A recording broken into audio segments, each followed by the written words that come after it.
अस्सलाम वालेकुम प्यारे बच्चों, welcome to our Urdu channel Urdu Dars Adab. बच्चों, आज की क्लास में हम पढ़ेंगे चौथी का जोड़ा का सॉल्यूशन। पिछली क्लास में हमने चौथी का जोड़ा जो अफसाना पढ़ा था उसको मैंने आपको खुलासे के तौर पर समझाया था। आज मैं इसका सॉल्यूशन आपको समझा रही हूँ। इसमें जो यहाँ लफ्ज़ मानी दिए एक बार इनको पढ़ लीजिए। सादरी, तीन दरवाज़ों वाला दालान, बेवंत यानी काट या तराश, इस्तक़लाल मुस्तक़िल मिजाजी ठहराव, नीलगो नीले रंग का, मत कट करना, अकल मारी जाना।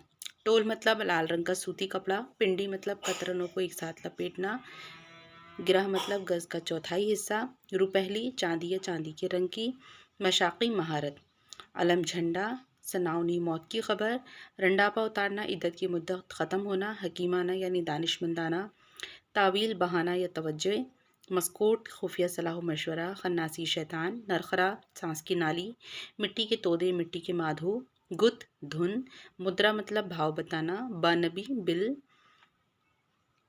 तहम्मुल मतलब बर्दाश्त की ताकत, चौपरता करना यानी चार तह बनाना, जाज़म फर्श पर बिछाई जाने वाली गुल बूटी वाली बड़ी चादर या चांदनी, वारदात वाक़या जो बात पेश आई इसीलिए जुर्म को ही वारदात कहते हैं, पाठ चौड़ाई खासकर कपड़े या नदी की, छुट्टी बच्ची की पैदाइश यानी छठी के दिन के करीब, छूछक दूध पिलाने वाली दाई वो सामान जो छठी के दिन बच्चे और उसके माँ बाप के लिए माँ के घर से आता है, कुंडी छोटा कूंडा जो अक्सर मिट्टी या पत्थर का बना होता है, शगुन लेना किसी काम को शुरू करने से पहले ये मालूम करने की कोशिश कि उसका करना ठीक होगा या नहीं, धंग घुघरू दुपट्टे के किनारे पर लगाया जाने वाला गोटा जिसमें हल्के हल्के कांटे होते हैं, लप्पा दो पट्टे पे टाकी जाने वाली किरण, फूल पत्ता पाजेब मुख्तलिफ जेवरात के नाम हैं। फूल और पत्ता कान के जेवर हैं। पाजेब एक जंजीर है जिसे टखनों के ऊपर बांधते हैं। ये एक ऐसी लड़की का अफसाना है जिसमें एक उस लड़की की शादी नहीं होती जिसका नाम है कुबरा। उसकी माँ उसी बात की फ़िक्र में रहती है। इनके यहाँ राहत एक नाम का लड़का आता है जो उनके मामू का होता है, कुबरा के मामू का। वो वहाँ आता है और वहाँ पर रहता है। वो आता है पुलिस के काम से, लेकिन उनकी माँ ये सोचती हैं कुबरा की माँ कि वो शादी के लिहाज से आ रहा है, ये सब कुछ तो एक बहाना है। वो चौथी का जोड़ा तैयार करने लगती हैं, दुपट्टा किरण गोटा सब लगाने लगती हैं, लेकिन उन्हें ये नहीं मालूम होता कि राहत एक अय्याश किस्म का लड़का है। कुबरा की एक छोटी बहन होती है जिसका नाम हमीदा होता है। तो कुबरा की बहन के ऊपर उसकी बहुत गलत नज़र होती है और आखिर में हमीदा उसकी हवस का शिकार भी हो जाती है।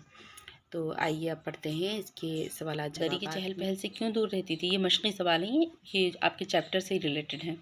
कुबरा सदरी की चहल पहल से इसलिए दूर रहती थी कि वो समझती थी कि सदरी में उसकी शादी से मुताल्लिक़ बातें हो रही हैं या जहेज़ के कपड़े तैयार हो रहे हैं। दूसरा सवाल, राहत के आने की खबर सुनकर वियम्मा के छक्के क्यों छूट गए? जवाब, राहत के आने की खबर से बियम्मा के छक्के इसलिए छूटे कि राहत नहीं आ रहा है, बल्कि बारात उनकी चौखट पर आ खड़ी है और उनके घर में शादी की कोई तैयारी नहीं है। सवाल नंबर 3, जिस रास्ते कान की लौंगी गई थी उसी रास्ते से फूल और पत्ता चांदी की पाजेब भी चल दी। इस जुमले का क्या मतलब है? इससे कुबरा के घरेलू हालत पर क्या रोशनी पड़ती है?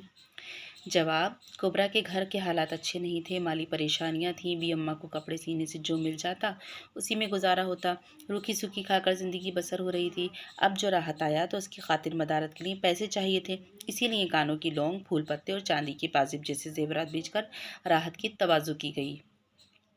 राहत के किरदार के बारे में आपकी क्या राय है? राहत अच्छे किरदार का मालिक नहीं था। वो ये जानता था कि बी अम्मा एक बेवा हैं जिनकी माली हालत अच्छी नहीं है। उसने एक दिन मना नहीं किया कि इसे खाने नहीं चाहिए। इसके अलावा वो हमीदा के साथ जिस तरह पेश आता वो जेब नहीं देता था, अच्छा नहीं दिखता था।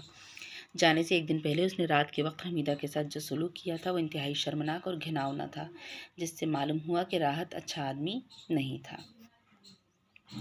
इस अफसाने में बहुत से बामुहावरे जुमलों का खूबसूरत इस्तेमाल किया गया है। आप इन जुमलों की निशानदही कीजिए। जैसे कुबरा की माँ कपड़े की कान निकालती है, यानी मुहावरा कान निकालना। मुश्किल आसान हो जाती है, मुश्किल आसान होना। लाल टोल का अक्स उनके नीले जर्द चेहरे पर शफक की तरह फूट पड़ रहा था, मुहावरा शफक फूटना। कोई कली उल्टी कट जाती तो उसके साथ बीवियों की मत भी कट जाती, यानी मुहावरा मत कटना। जब से अब्बा गुजरे सलीक़े का दम भी भूल गया, मुहावरा दम फूलना। तो ये इनके जुमलों में इस्तेमाल भी दिए हुए हैं, या आप लिख सकते हैं अपनी कॉपीज़ में। इसके बाद इसी अफसाने में आपका कौन सा किरदार सबसे ज़्यादा पसंद आया? चौथी का जोड़े में दलीलों से बयान कीजिए। यहाँ दिया है चौथी का जोड़ा अफसाने में 3 अहम किरदार हैं, कुबरा की माँ, कुबरा और हमीदा। उनके अलावा 2 ज़िमनी किरदार हैं, राहत और बिंदु की माँ। कुबरा अफसाने का बुनियादी किरदार है, जिसके इर्द गिर्द अफसाने का ताना बाना बुना गया है। कुबरा की माँ एक हसास और परेशान हाल औरत है, जो चाहती है कि किसी तरह कुबरा की शादी हो जाए। हमीदा कुबरा की छोटी बहन है, जो पूरे अफसाने में सबसे ज़्यादा मुतहर्रिक किरदार है और दरअसल अफसाने में यही सबसे ज़्यादा बोलता हुआ किरदार है, जो अपनी माँ और बहन को मेहनत करते हुए देखकर उदास भी होता है और उसे गुस्सा भी आता है। वो अच्छी तरह जानती है कि घर में पैसे नहीं हैं, फिर भी जेवर बेचकर मामूजाद भाई की खातिर तवाज़ो हो रही है कि वो कुबरा से शादी के लिए तैयार हो जाए। वो राहत से बात नहीं करना चाहती, लेकिन बहन की खातिर और अम्मा और उनकी मुँह बोली बहन के समझाने पर किसी न किसी तरह वो राहत से बात करती है। हमीदा ज़रा शौक़ है, मगर उसकी शौक़ी पर अपनी हम उम्र लड़कियों के लिए हैं। वो जब राहत के कमरे में जाती है, राहत उससे मजाक करता है, रोमांटिक बातें करता है, ओछी हरकतें करता है जो हमीदा को पसंद नहीं।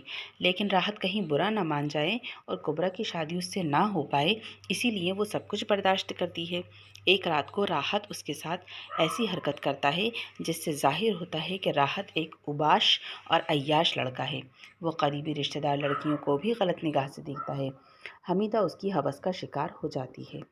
हमीदा अपने साथ हुए नाजेबा सलूक को अपनी माँ और बहन से बयान करना चाहती है, लेकिन फिर उसे कुबरा का ख्याल आता है और वो मसलहत की बिना पर खामोश हो जाती है। इस तरह उस लड़की का ईसार सामने आता है। अफसाने का यही किरदार सबसे ज़्यादा जानदार किरदार है और हमें सबसे ज़्यादा पसंद है। इस अफ़साने का मौजू हमारे मौजूदा हालात की क्या तर्जुमानी करता है?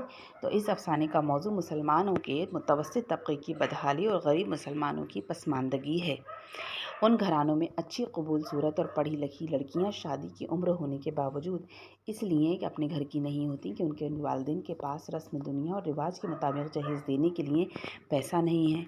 चुनाचे ऐसे घरों की बेशतर लड़कियां उम्र ढलने तक इस बात की मुंतज़िर रहती हैं कि शायद कोई भला मानस उन्हें अभी भी ब्याहे आ जाए, लेकिन ऐसा कम ही होता है और वो अंदर ही अंदर घुटकर किसी मौज़ूई मर्ज़ में मुब्तला हो जाती हैं। चौथी का जोड़ा सीने के बजाय उनके लिए कफन आता है और वो डोली में बैठकर ससुराल जाने के बजाय 4 आदमियों के कंधे पर सवार होकर कब्रिस्तान आबाद करती हैं। इससे हमारे माशरे का ये पहलू भी सामने आता है कि दुनिया में ऊंच नीच, दौलत और गुर्बत के दरमियान जो फासला है, वो मुल्क की तरक्की और इल्म के फ़रोग़ के बावजूद ख़त्म नहीं हुआ, बल्कि अदम तवाज़ुन में ही इजाफ़ा हुआ है। कुबरा की माँ ने भांजे राहत के आने पर यह सोचा था कि शायद उनकी बड़ी बेटी कुबरा को पसंद कर ले और उसकी शादी हो जाए, लेकिन राहत को किसी बात का एहसास नहीं। उसे ये भी ख्याल नहीं कि ये लोग जो गरीब हैं, माली तौर पर टूटे हुए, मगर इसकी तवाज़ु में कमी नहीं आने दे रहे हैं। इन बातों की रोशनी में हम कह सकते हैं कि यह अफसाना माशरे में बढ़ती हुई बेहसी और ख़ुदगर्ज़ी का तर्जुमान है। अगला सवाल दिया है चौथी के जोड़े की रोशनी में असमत चुग़ताई के अफसाना निगारी पर तबसरा। तो ये आप चाहें तो लिख सकते हैं और नहीं भी चाहें तो कोई बात नहीं है। ठीक है बच्चों, तो ये थे इसके नोट्स। आप चाहें तो इसको समझ कर लिख लें और इसको डाउनलोड करके जो मेरा पिछला वीडियो है इसमें चुग़ताई का जो मैंने चैप्टर पढ़ाया था खुलासे के तौर पर, उसमें डिस्क्रिप्शन बॉक्स से आप डाउनलोड कर सकते हैं। आप मुझको इजाज़त दीजिए। आदाब।